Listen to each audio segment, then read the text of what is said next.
Bueno, buenas tardes a todos y bienvenidos a este webinar. Gracias por atender nuestra llamada. Soy Jesús López Vallos, director de Escuela FEF, y es un placer estar con todos vosotros.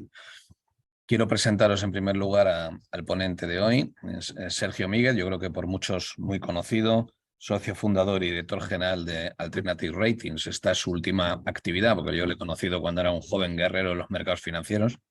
Sergio Míguez, entre otras cosas, que es lo que más nos interesa hoy, es Calla, es titulado Calla, ¿no?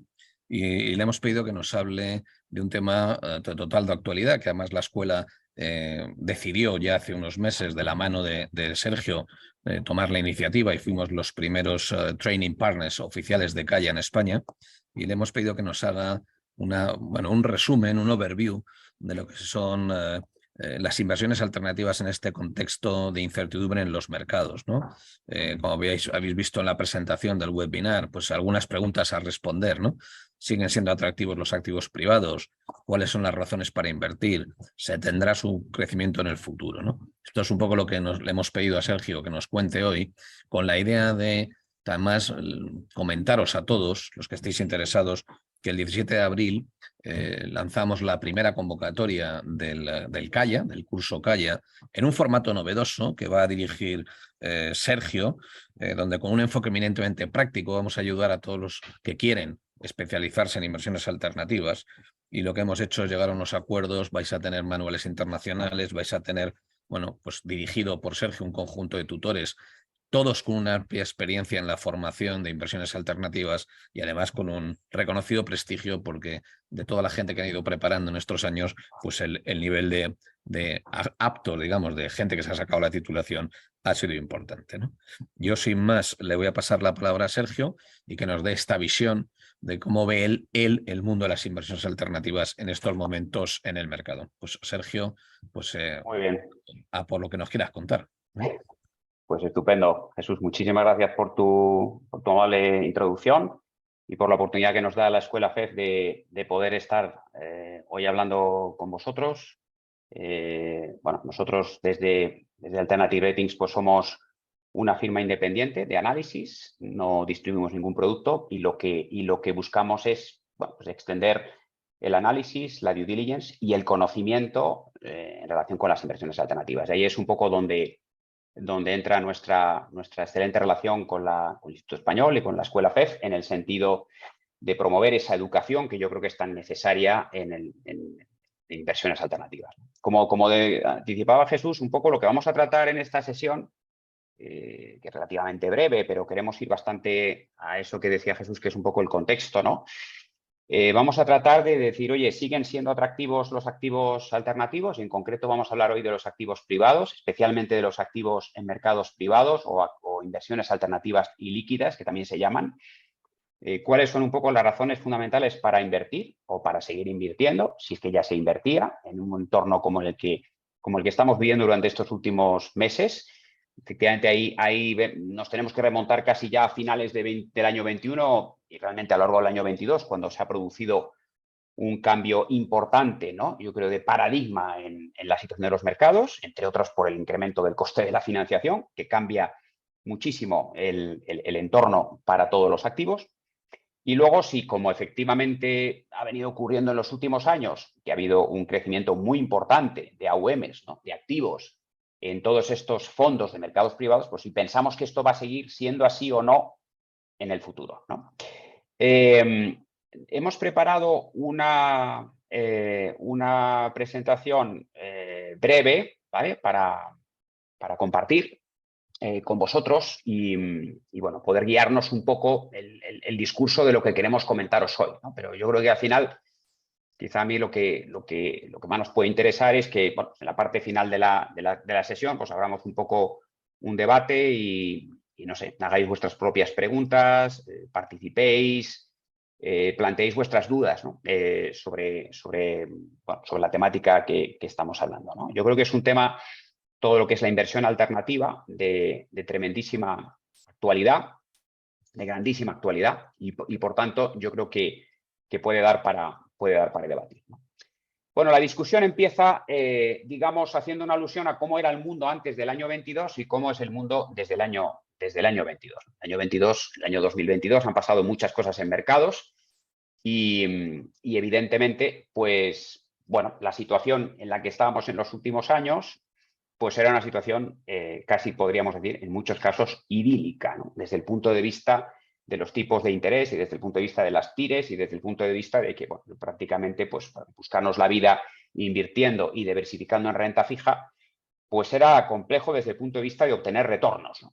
Fijaos que aquí, en esta diapositiva, que es una presentación que hacía pues, precisamente de cara al año 22, ¿no? Pues una de las gestoras de activos de inversión alternativa más conocidas, a lo mejor alguno os suena, se llama AQR, fue fundada por Cliff Asness, es una gestora muy cuantitativa. Bueno, pues en aquella presentación, ¿no? Decía, oiga, es que fíjese pues cómo es en el gráfico de arriba, ¿no? Pues las TIRES de los bonos de los gobiernos, de los bonos de tesoro, ¿no? Medianas, y cómo efectivamente pues estamos en niveles históricamente bajos, ¿no? Y decían, céntrense en el rectángulo de la derecha arriba, ¿no? Y observen cómo efectivamente estamos en mínimos históricos. Y AQR en aquel momento decía, esto tiene un triple efecto, una triple problemática, ¿no? Y son cosas que hemos vivido en nuestras propias carnes a lo largo del año pasado, a lo largo del año 2022, ¿no? Las ganancias históricas de capital, pues es improbable que continúen con los niveles tan bajos que había de TIRES, decían.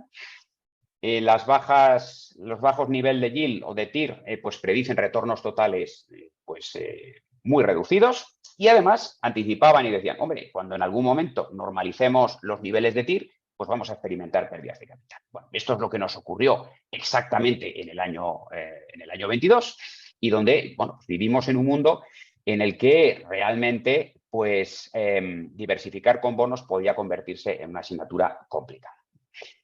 ¿Qué ha pasado a lo largo o qué ha pasado después de el año 22? Pues que todo esto ha dado un vuelco, ¿no? Y precisamente entro con este mensaje dando a entender que había muchos gestores y muchos distribuidores de alternativos que en aquel momento decían, no, usted tiene que ir a alternativos porque no tiene otra alternativa, si me permitís la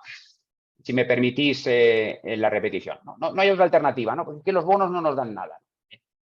Pero claro, es que ahora pues después de lo que ha ocurrido el año pasado, pues las TIRES ya son mucho más atractivas. Fijaos en este gráfico, podemos tomar muchos de renta fija, ¿no? Pero este pues es un poquillo llamativo, ¿no? La TIR de la letra del Tesoro de los Estados Unidos a un año, pues se encuentra, bueno, pues en febrero de este año está más o menos ahí, más o menos los niveles. Después de la última subida de tipos, pues probablemente en torno ahí un poco más, está al 5%, ¿no? Cuando una tasa libre de riesgo, una letra del Tesoro a un año en Estados Unidos, en dólar, te da un 5%, bueno, la letra del Tesoro a 12 meses en España te da un 3%, ¿no? Estamos en área euro y vamos por detrás en los tipos de interés, pues hombre, ahora ya tienes una alternativa y la renta fija empieza a decir, bueno, oye, pues esto ya tiene visos de ser algo que es más atractivo para las carteras. Por lo tanto, el argumento que podíamos emplear en inversiones alternativas es que no nos queda otra cosa que hacer que invertir en private equity, en private debt y todas estas cosas ilíquidas y complejas, pues ahora ya, no, digamos por esta razón ya no se sostendría directamente. Sin embargo, nosotros pensamos que a pesar del nuevo entorno, con todos los retos que ello supone también para la inversión alternativa, ¿no? El reto de la diversificación sigue presente, ¿no? Nosotros seguimos necesitando diversificar bien nuestras carteras en un momento de incertidumbre como el que nos encontramos ahora.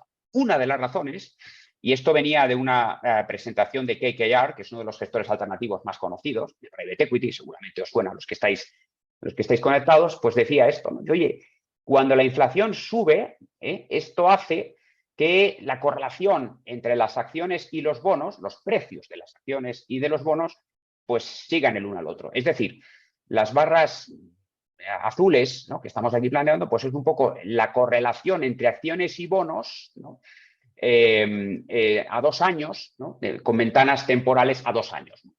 Y lo que se va viendo es que, y lo que estábamos evidenciando, y ya empezábamos a ver desde finales del 2021, lo vivimos a lo largo del año 22 y seguramente va a caer un poco ahora en el año 23, pero lo que puede ocurrir en el año 23 con todo lo que estamos viviendo, pues está muy por ver, ¿no?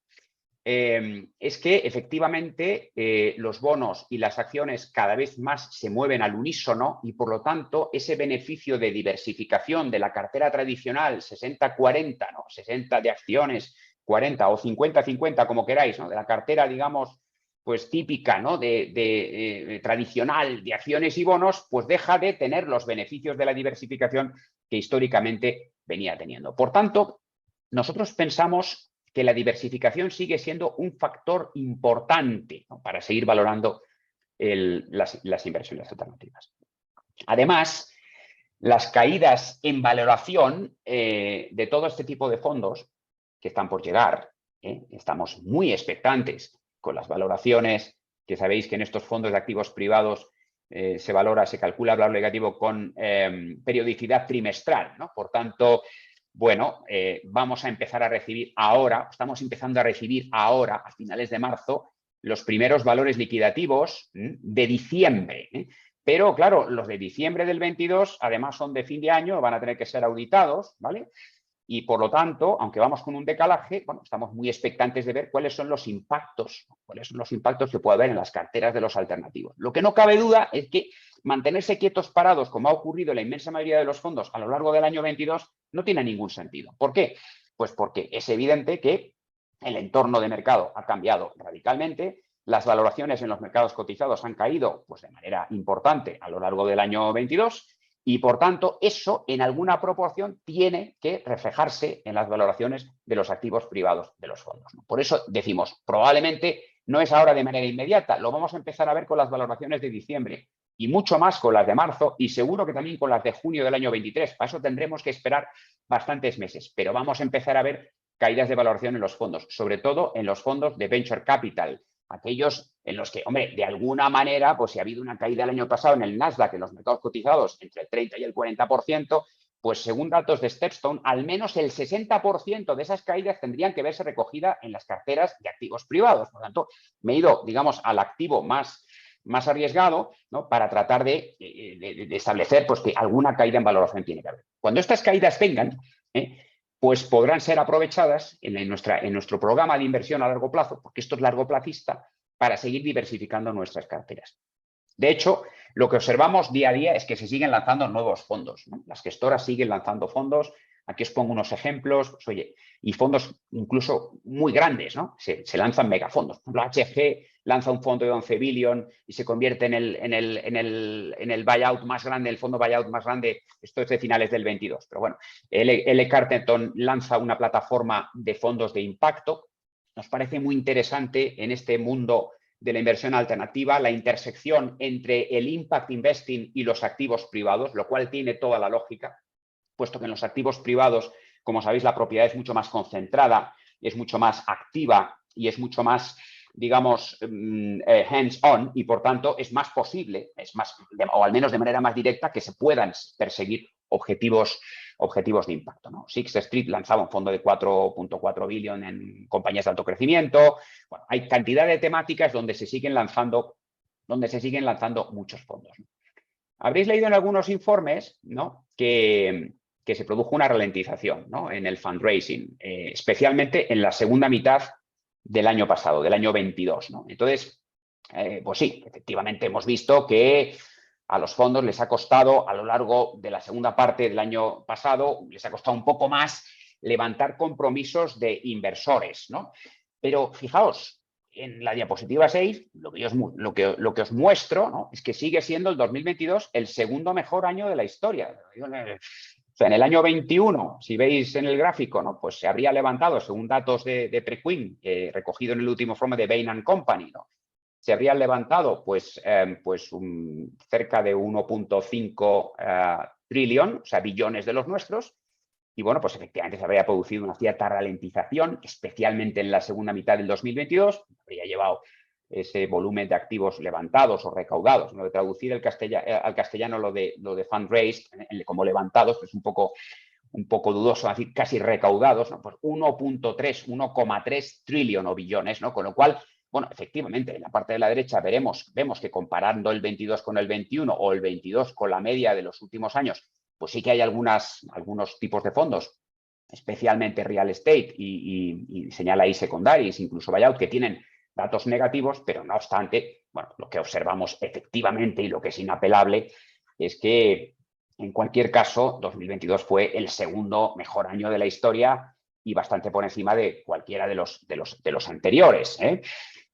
Por tanto, la industria, bueno, sigue siendo vigorosa en cuanto a lo que se refiere niveles de fundraising, ¿no? Por otra parte, otra de las discusiones en la industria más relevantes es qué pasa en activos privados, me refiero, qué pasa con el dry powder, ¿no? Yo imagino que todos los que estáis conocéis el concepto de dry powder, ¿no? En definitiva, lo que viene a recogerse bajo este concepto es un poco la pólvora pendiente de usar que tienen los fondos. Es como decir, bueno, pues oye, tú, compañía de seguros, family office o inversor privado, ¿no? Y, pues oye, comprometes una cantidad en el fondo X, pongamos, imaginemos, ¿no? Ahora que esto se va a democratizar, ¿no? Pues 100.000 euros, ¿no? Pero, lógicamente, ese fondo no te va a pedir los 100.000 euros en el momento inicial, sino que te va a ir haciendo llamadas de capital a lo largo de los 4 o 5 años en que va a desarrollarse el periodo de inversión. Y, por tanto, bueno, pues claro, al final hay unos compromisos por 100.000, ¿no? Pero la industria solo está usando el primer año pues 20.000 o 25.000, ¿no? Entonces, digamos que ese compromiso total, que no lo desembolsado, pues es lo que se llama dry powder. Bueno, pues esto sí que es cierto que en el año 22 pues se alcanzaron niveles récord de dry powder, ¿no? ¿Qué es ese 3.7 que indicamos ahí? Pues ese 3.7 es 3,7 billones de dólares, pero billones de los nuestros, o sea, 3.7 trillion dólares, ¿vale? La que lo estamos hablando es que efectivamente al final, bueno, pues se ha acumulado de los años anteriores, pues una cifra que digamos, al hacer nuevo fundraising y al hacer desembolsos, pues no obstante nos deja un neto pendiente de utilizar de 3,7.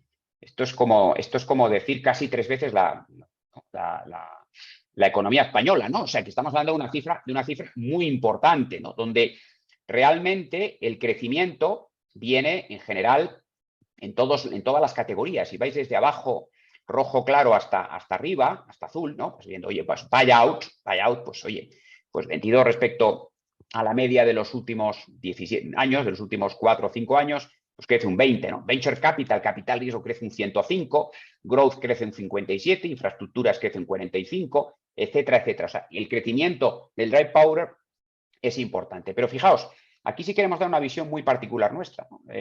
Esto para nosotros era un factor de cierto peligro, nos parecía en un entorno de la industria como había antes, ¿no? Que la industria tenía que competir por pocas operaciones, yendo fondos muy grandes todos a hacer las mismas cosas, incluso competir en términos de subasta, ¿no? Para poder asignar ese 3.2, por ejemplo, que tenían en el año 21 o 3.1 que tenían en el año 20, pero, sin embargo, ahora nosotros pensamos que esto, del mismo modo que os decíamos aquí, oye, las caídas en valoración van a poder ser aprovechadas, nosotros pensamos que ahora, suponiendo que el fundraising caiga algo, ¿no? Y el fundraising probablemente va a caer, bueno, por una parte por el efecto denominador, es decir, porque hay grandes instituciones que al caérsele la valoración de las carteras en la parte líquida, ¿no? Se les sobrepesa la parte líquida y por tanto llegan a su objetivo y entonces incluso les sobra asignación en la parte líquida, ¿no? Y segundo, porque como consecuencia de esa ralentización del fundraising, porque hay menos distributions, ¿no? Porque los activos tienen más dificultades para salir al mercado, hay menos exits, porque hay menos salida a mercado, tanto vía M&A como no digamos a través de bolsa, ¿no? Bueno, pues oye, ese dinero que se ha ido acumulando, ¿no? Que se ha ido comprometiendo y que está ahí pendiente de utilizar, ahora va a poder ser utilizado en condiciones de valoración más atractiva, ¿no? Con una lucha potencialmente menor de los players por concurrir a esas oportunidades que puedan surgir, oportunidades interesantes incluso por valoración, oportunidades en mercados secundarios, y nos parece que ahora es oportunista que ese dry powder esté ahí, independientemente de que efectivamente pueda ocurrir que el fundraising siga desacelerando a lo largo del año 23.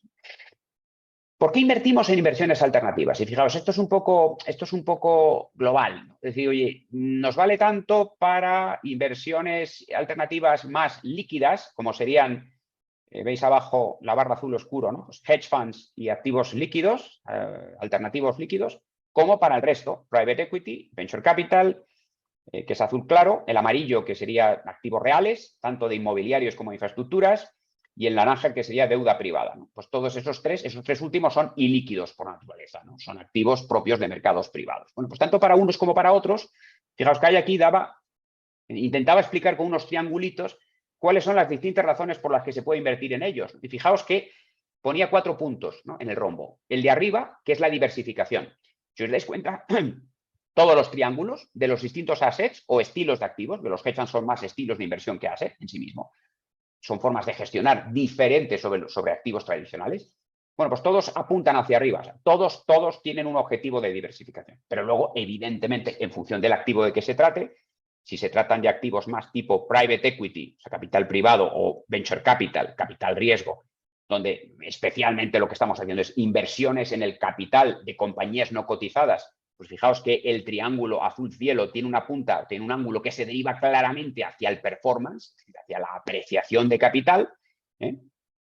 Sin embargo, en el lado contrario, pues si vamos a invertir en deuda privada, en fondos de deuda privada, que es el triángulo naranja, pues el ángulo más importante, más relevante, es el que se deriva hacia la izquierda, donde lo que estamos intentando obtener son primas de rentabilidad, primas de retorno, ¿no? De alguna manera, algo que mejore las yields o las tires que obtendríamos en el mercado cotizado. Claro, para invertir con tires que sean iguales y aguantar la liquidez, pues eso no tendría ningún sentido. Y fijaos, el triángulo amarillo, que es el de los activos reales, el de los activos tangibles, el de los activos propios de los inmuebles y de las infraestructuras, pues tenemos 3 ángulos muy interesantes. El de arriba, no sé si lo veis en el gráfico, que marca diversificación, como ocurre con el resto de activos. El de la izquierda, que también habla de rentas, o sea, podemos obtener determinadas rentas por invertir en fondos de activos reales, como son estos. Pero luego hay otro factor muy interesante, que es el ángulo de abajo, que es el que habla de la potencial cobertura total o parcial del riesgo de inflación mediante la inversión en activos reales. Por tanto, tenemos distintos racionales de inversión y podemos construir un programa de inversión con distintos activos en función de cuáles sean los objetivos de nuestra cartera. Si son más de apreciación de capital, si son más de renta, en todo caso, si buscamos cubrirnos de los riesgos de inflación, que ahora ya son una realidad muy presente todavía, por eso hablamos de mercados inciertos, en este caso mercados inciertos por la inflación, ¿no? Que aunque todos dicen que va a caer, bueno, sigue estando en niveles relativamente elevados, ¿no?, de acuerdo a los estándares históricos que veníamos teniendo en los últimos años. Por tanto, racionales de inversión que además se reflejan en las encuestas que hacen a los inversores firmas como Preqin. Fijaos, y cuando le preguntan a los inversores fundamentalmente institucionales, ¿no?, cuáles son las razones para asignar a inversiones alternativas, pues pasa algo parecido al gráfico que os enseñaba antes de Kaya, ¿no? Es decir, oye, pues tenemos en abscisas los distintos activos, private equity, capital privado, venture capital, capital riesgo, private debt, deuda privada, y más a la derecha, pues real estate, inmuebles, infraestructura, recursos naturales. Veis que en todos ellos la barra azul oscuro pues aparece más o menos en el 70 o por encima, el 70% de los que responden. Invierten en alternativos porque buscan mejorar la diversificación de la cartera, porque buscan obtener beneficios por diversificación. Ahora, es evidente que en los dos de la izquierda, capital privado y capital riesgo, pues es muy relevante la barra naranja, es decir, altos retornos absolutos, es decir, apreciación de capital, que importa hasta un 50% de los que responden, o lo menciona el 50% de los que lo responden, no así los de la derecha, que se interesan mucho menos por ese aspecto del high absolute returns, pero que, fijaos, en el caso de la derecha, si os vais a real estate o os vais a infraestructura, es mucho más relevante la barra verde, que habla de la cobertura de la inflación, ¿vale? O la barra azul muy oscuro, que es, bueno, conseguir rentas estables y que sean confiables, o sea, que de alguna manera son predecibles, ¿no? Y eso pasa especialmente, por tanto, en los activos más de real estate y en los de infraestructuras. Con lo cual, bueno, este sería un poco el racional de inversión. Entonces ahí me puede decir, ¿y esto cambia? Pues no, es decir, esto es una inversión con un horizonte temporal a largo plazo que se sujeta a un plan de inversión y que persigue, obviamente, ¿no?, esto, conseguir esos distintos beneficios.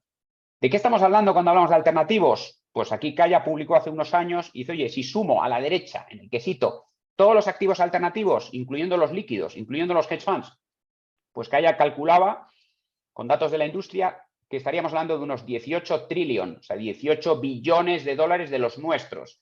Sobre un total de activos de 153,4, pues esto representa aproximadamente un 12%, un 13%.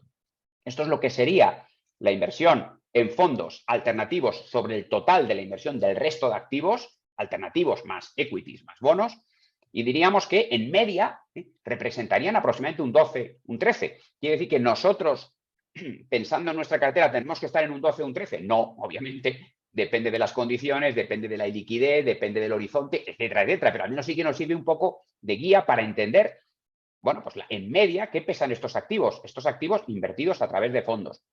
Y además, fijaos, en los reportes que hizo Prekin en el año 22, y ya estamos hablando del año 22, ya estábamos en medio de este nuevo paradigma, de esta nueva situación, donde tenemos las incertidumbres que tenemos, donde tenemos un coste de financiación que ya no es cero, donde tenemos una situación de inflación que ya no es inflaciones cercanas a cero como teníamos los últimos años.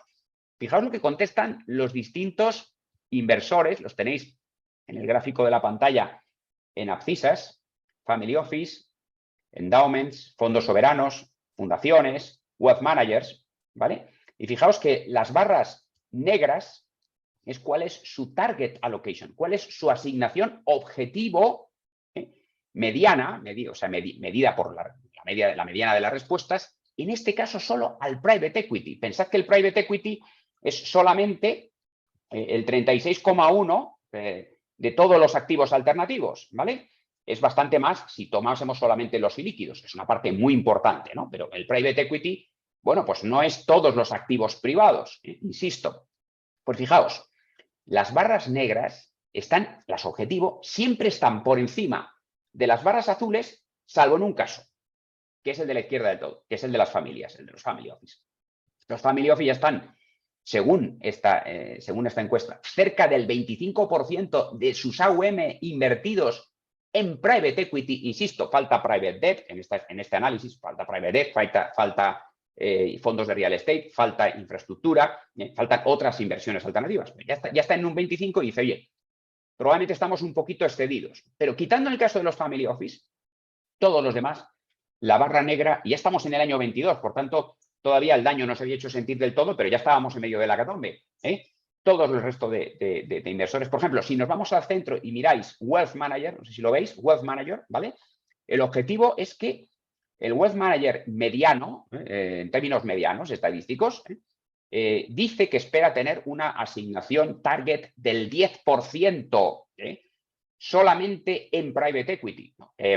Bueno, es evidente que estas expectativas se pueden ajustar en función de, bueno, cómo venga el devenir de los mercados, en función de cuál sea las incertidumbres con las que nos encontremos y, por supuesto, en función de cómo vengan las valoraciones de los fondos que ya tenemos en cartera en los próximos meses, ¿no? Pero yo creo que al final esto no es un tema de invertir a corto plazo, esto no es un tema táctico, esto es un tema estructural, esto es un tema de programa de inversión, ¿no? Por tanto, yo creo que esto al final nos dice, oiga, estamos en un 12-13% de peso, solo en private equity. Un wealth manager dice que habría, o que se sitúa en un 10% como target de inversión en private equity. Y además, la he mostrado en otras ocasiones, pero me parece muy relevante. ¿Cuál es la dinámica entre mercados privados y mercados cotizados? Entendiendo por mercados privados aquellos que son mercados de activos que están fuera de la cotización, fuera del entorno de lo que es un mercado organizado, ¿no? Y ahí incluimos, insisto, tanto los de capital como los de deuda, como los de activos reales, ¿vale? Mercados privados.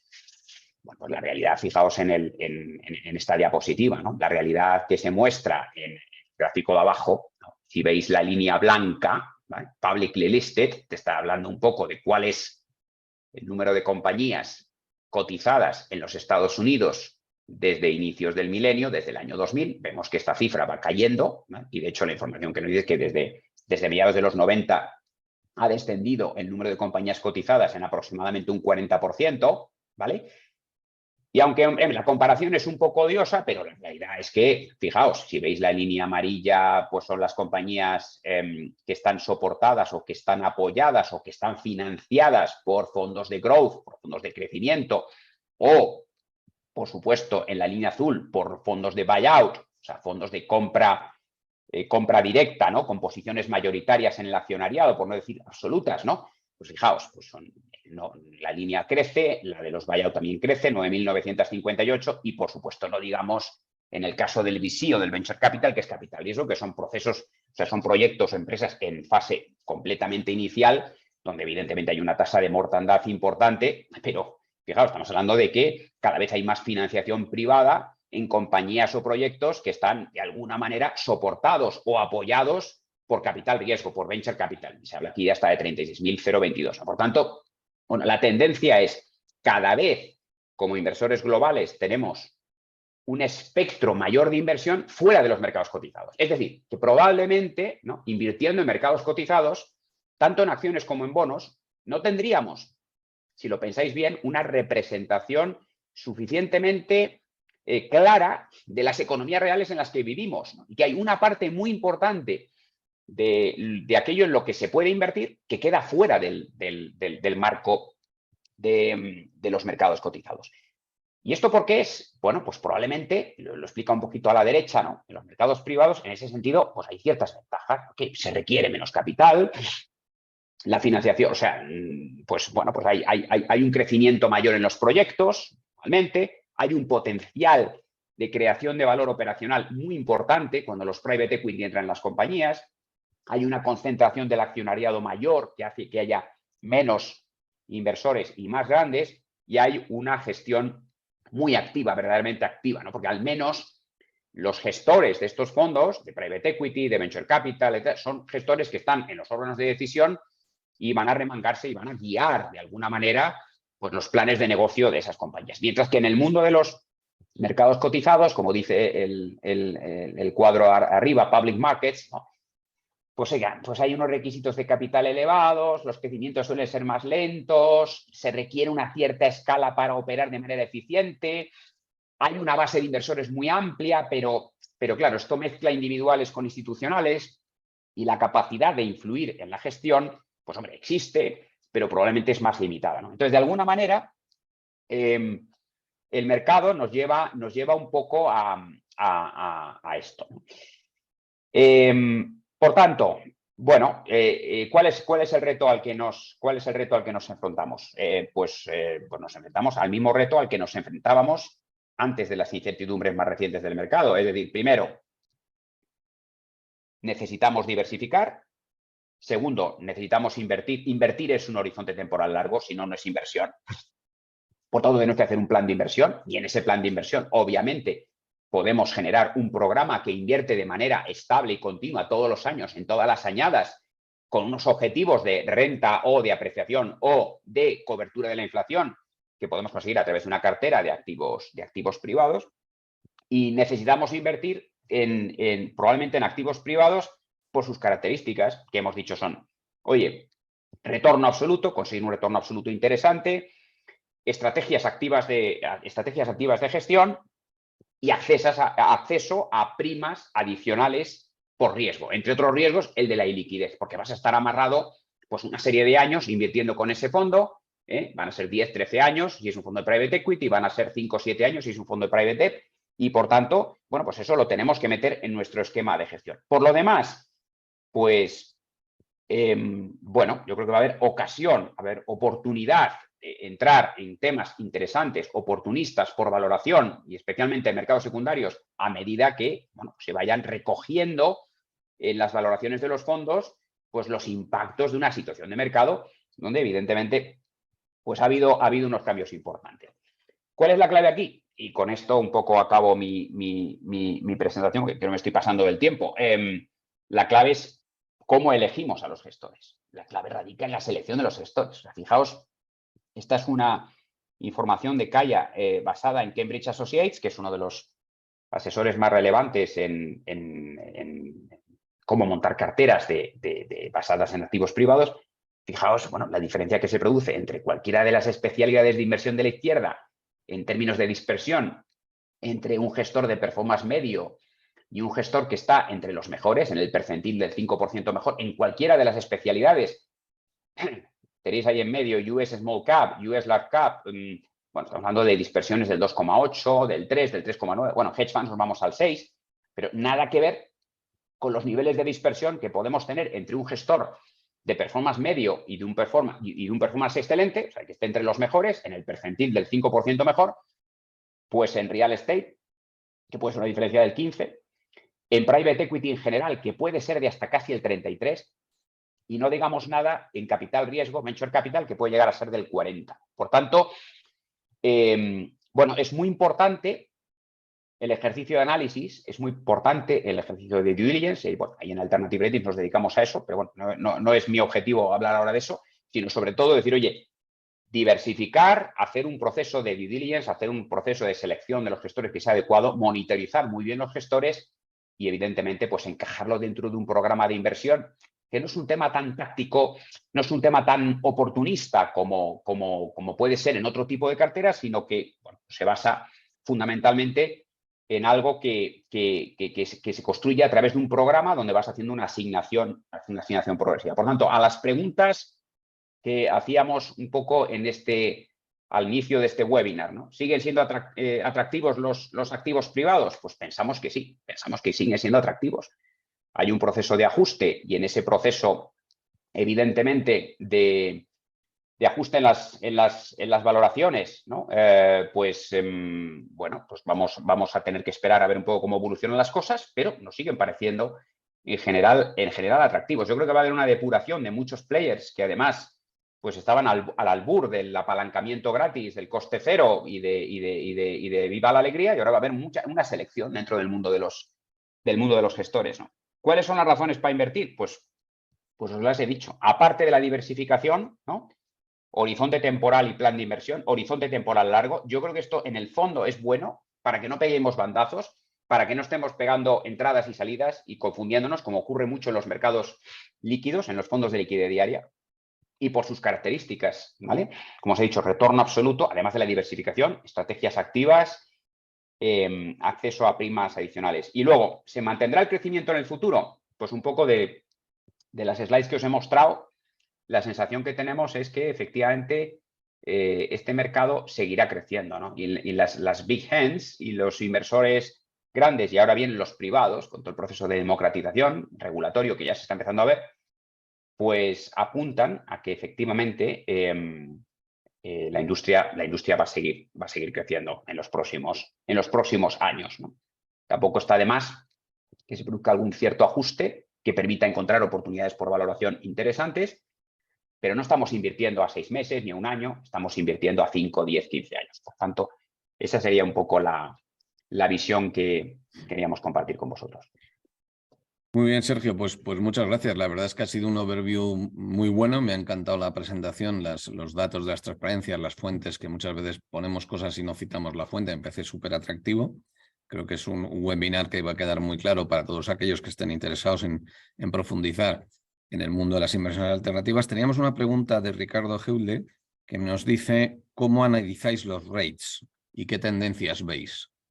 Sí, pues mira, Ricardo, ¿no? O sea, es una pregunta muy interesante, porque claro, los Real Estate Investment Trust, bueno, sabe que es la figura anglosajona o global equivalente o más parecida a lo que en España serían las SOCIMIs. Entonces, ahí tienes REITs cotizados y tienes REITs privados. Es decir, tienes carteras que son vehículos cerrados, pero algunos cotizan y tienen liquidez en el mercado, y otros que, evidentemente, pues son activos que ni siquiera cotizan, ¿no? Entonces, bueno, eso es depende de cuál sea, por tanto, la modalidad de la que estemos hablando. En cualquier caso, estamos dando acceso a un pool de activos, bueno, puede ser de mortgages, pero normalmente de activos inmobiliarios, y por tanto, bueno, pues con las características propias de cómo se hace la valoración de los activos inmobiliarios, ¿no? Por tanto, en fin, valoramos un REIT por los ratios habituales, normales, con que valoraríamos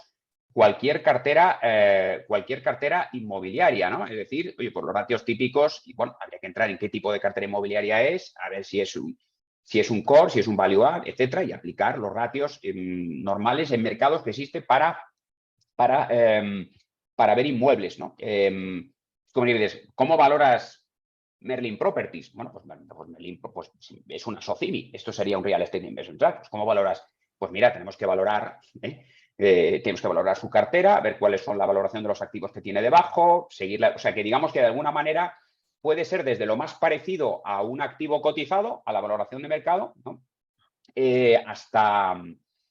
hasta bueno, pues otras valoraciones más propias de activos privados, ¿no? Sergio, Sí. insiste Ricardo, que me encanta que haga preguntas, que dice, ¿te parece que un 7% es una yield atractiva hoy para activos terciarios grandes? Pues No sé si es pillarte mucho los dedos, ¿no? Pero bueno. Tengo que reconocerte, Ricardo, que en el equipo nuestro de Alternative Ratings hay una persona que se llama Patricio Palomar, que es un ex Richard Ellis, que es el experto en activos inmobiliarios. Por tanto, tengo que decirte con absoluta humildad que yo no soy el experto en activos inmobiliarios. Yo estoy más en el lado del capital privado y la deuda privada. En todo caso, yo creo que es importante entender muy bien, tanto en deuda privada como en activos reales, y en concreto lo que estás preguntando, bueno, si el ajuste que se tiene que producir en las tasas de retorno, derivados del incremento de los tipos de interés, ya está donde tiene que estar. Entonces, la cuestión no es tanto si un 7 es atractivo o no, sino la cuestión es, bueno, ¿dónde va a acabar esto? Y si ese impacto, ¿no?, en el ajuste de la financiación de esos activos está ya debidamente bien compensado o no está debidamente bien compensado en activos terciarios grandes al 7%. Y probablemente, a priori, a mí me parecería un poco justo, pero insisto, no me parece que sea tremendamente atractivo, pero bueno, habría que entrar en detalle y no creo que sea la persona más Siempre pueden consultar Alternative Ratings sin hacer Hombre, publicidad, por pero como, oye, supuesto. como sois colegas, pues oye, que lo digo yo.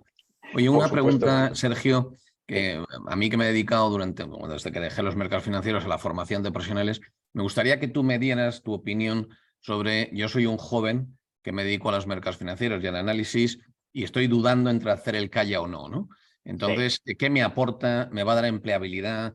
Tú hablabas Sí. antes de lo importante de la selección de los gestores, ¿no? Es decir, Sí. ¿qué le decimos a un joven de 30 y tantos años o de 20 y pocos años que quiere Sí. especializarse en inversiones alternativas? ¿Por qué hacer el Bien. calla? ¿Mm? A ver, yo tengo que decirte una cosa, Jesús, antes de nada. Yo soy un fan de las certificaciones. O sea, de hecho yo mismo he hecho unas cuantas. O sea, que es que creo en el modelo de las certificaciones. Por eso creo que la vía que tiene el instituto y la escuela FEP es porque siempre se ha volcado en eso, de decir, oye, al final esto es un juego donde todos concurren en igual de condiciones y alguien certifica que has aprendido. Por lo tanto, yo soy muy partidario de las certificaciones. El caso del CAIA es un caso muy particular. O sea, nosotros empezamos con el CAIA, bueno, en este caso en otra institución en España educativa, empezamos en el año 2006, ¿vale? Es una certificación en la que hemos tenido un recorrido, porque claro, desde el 2006 pues ha transcurrido ya unos cuantos años, ¿no? Estamos a punto de cumplir 20 años, pues no dentro de mucho tiempo. Teníamos menos canas que las que tenemos ahora, algunos. Y entonces, a ver, yo siempre digo lo mismo, es una certificación de prestigio internacional, hay más de 9.000 callas en el mundo, es de origen americano, que es una cosa que, bueno, hay mucha gente a la que esto le da un valor fundamental en inglés y tal, y no sé qué, yo creo que eso es secundario, pero en fin, es una cosa, yo he conocido muchísimos alumnos míos y gente que, oye, que ha ido a entrevistas en Londres, que ha ido a entrevistas en Singapur, que ha ido y le ha abierto puertas. Y luego el CAIA tiene una ventaja. Yo creo que o sea, da por sabido las cuestiones fundamentales de cartera, da por sabido las cuestiones fundamentales de derivados, de mercados, cuantitativos. Es decir, supone que eso tú ya lo conoces, ya eres un analista, ya eres un asesor, ya eres un que tiene unos conocimientos básicos, pero profundiza en todos estos aspectos que tú estabas un poco adelantando, ¿no? Es decir, oye, ¿cómo metemos activos alternativos en una cartera tradicional? ¿Cómo valoramos los riesgos? ¿Cómo hacemos la due diligence? ¿Cómo seleccionamos a los mejores?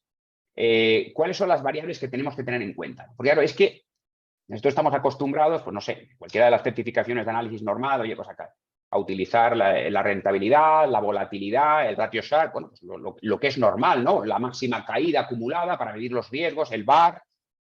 Pero claro, es que todo esto, cuando nos vamos a este tipo de activos, que son activos que tienen un tema pues de flujos irregulares, de horizontes temporales largos, de iliquidez. O sea, el ratio Sharpe no te vale para nada en un capital privado. No te vale para nada porque los ratios que utilizas en capital privado pues son la TIR y el múltiplo. Y entonces eso no es lo mismo que la rentabilidad anualizada. Y la volatilidad no te vale para nada porque está absolutamente suavizada. Entonces, a ver, yo creo que para una persona joven que está buscando profundizar en sus conocimientos sobre inversión en general, pero dando entrada en una cartera global, inversiones alternativas, y que necesita tener los fundamentos y abrir horizontes sobre temas que son muy novedosos, pero que yo creo que sí o sí van a seguir creciendo, yo creo que el CAIA es una certificación muy adecuada, ¿vale? Me parece que además es conveniente, o sea, primero que está muy actualizada, porque nos están cambiando el temario todos los años. Y segundo, como dirían en inglés, es muy convenient, ¿vale? Porque bueno, puestos a ello, pues como hay 2 rondas de examen, una en marzo y otra en septiembre, y hay 2 niveles, en el peor de los casos, vamos, el peor de los casos, en el mejor de los casos, si estudias y lo haces bien y lo preparas, en un año puedes tener una certificación, ¿no? Cosa que otras certificaciones que no son equiparables, pero que son muy prestigiosas, como CFA y tal, te llevan varios años. Entonces, bueno, yo creo que eso es bastante interesante, ¿no? Para abrir puertas en el mercado, ¿no? Bueno, nosotros hemos hecho una apuesta firme por desarrollar el CAIA dentro de nuestro portfolio de certificaciones y además contamos contigo como director académico de este proyecto, con lo cual espero que poco a poco vayamos ganando cuota de mercado y sobre todo ofrezcamos, que es lo que quiere el Instituto Español de Analistas y su fundación y su escuela, ofrezcamos una formación de calidad que permita certificarse para que la gente joven pues desarrolle mejor su carrera profesional, ¿no? Bueno, pues nada, Sergio, me parece muy importante insistir en el tema de educación. O sea, yo creo que es muy relevante que nos enfrentemos a este mundo de la inversión cada vez más complejo, con suficiente conocimiento. Y yo creo que nosotros estamos todo el día aprendiendo. Entonces, yo creo que y extendiendo el conocimiento sobre esto. Entonces, yo creo que es muy importante que tengamos interés en leer, en profundizar, en formarnos. El CAIA puede ser una vía de ello, pero yo invito a todos los que se han apuntado hoy a profundizar en ello.